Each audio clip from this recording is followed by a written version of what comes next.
রাহুল গান্ধী আজ কি বলেছেন এবং গতকাল সংসদে দাঁড়িয়ে কি বলেছেন তুলে ধরছে। मोदी जी की दुनिया में सच्चाई एक्सपंज हो सकती है, मगर रियलिटी में सच्चाई एक्सपंज नहीं हो सकती है। जो मैंने कहा था, जो मैंने कहना था, मैंने कह दिया, वो सच्चाई है। और एक्सपंज करें, जितना करना है करें, सच्चाई सच्चाई होती है। धन्यवाद। ये देश अहिंसा का देश है, देश डर का देश नहीं है। तो हमारे सारे के सारे महापुरुषों ने अहिंसा की बात की, डरो मत, डराओ मत। दूसरी तरफ शिव जी कहते हैं डरो मत, डराओ मत, अभय मुद्रा दिखाते हैं, अहिंसा की बात करते हैं, त्रिशूल को जमीन में गाड़ देते हैं। और जो लोग अपने आप को हिंदू कहते हैं वो 24 घंटे नफरत नफरत नफरत। आप हिंदू हो ही नहीं।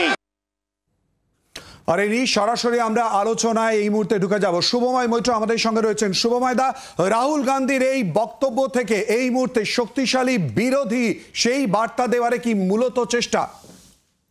দেখুন, এটা একটা ঠিক বিষয় কিনা।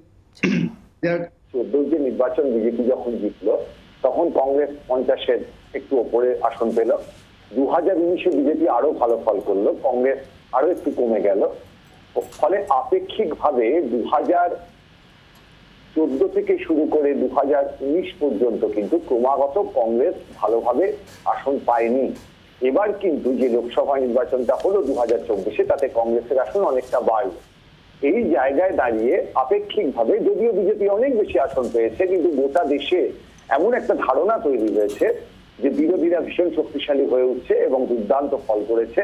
সেই জায়গা থেকে এই যে আপেক্ষিকতার ভিত্তিতে বিরোধীরা একটা অত্যন্ত মনের জোর পেয়েছেন, এটা গণতন্ত্রের পক্ষে অত্যন্ত শুভ লক্ষণ। অর্থাৎ এই 400 বদলে 240 হওয়ার ফলে দেশের গণতন্ত্রটা আরো একটু জোরদার হয়েছে। সেই জায়গায় দাঁড়িয়ে বিরোধী স্বরগুলো, আপনারা যদি গত লোকসভার বক্তব্যগুলো শোনেন, কয়েকটি জায়গায় বিরোধীরা ভালোই বক্তব্য রেখেছেন অনেকে, কিন্তু রাহুল গান্ধীর বক্তব্য যে শারীরিক চেহারা তিনি যে বক্তব্য রাখলেন খুবই ইন্টারেস্টিং এবং বিরোধী দল তো আমাদের দেশে খুব গুরুত্বপূর্ণ। আসল কিন্তু আরেকটি জায়গা এর মধ্যে লুকিয়ে রইল, সেটা হচ্ছে ধর্মের সঙ্গে ধর্মের লড়াই।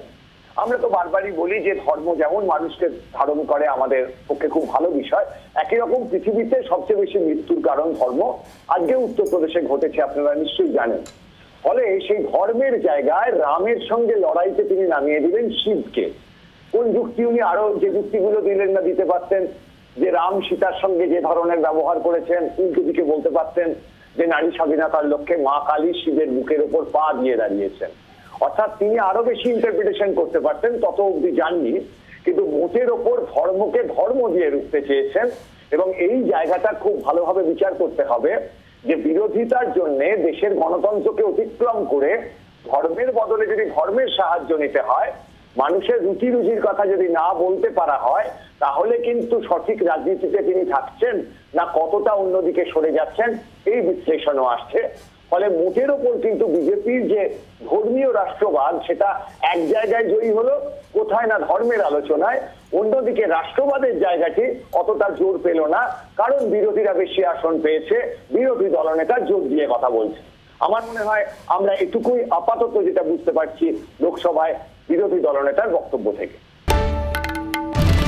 বাংলার আওয়াজ, বাঙালির আবেগ, জি 24 ঘন্টা।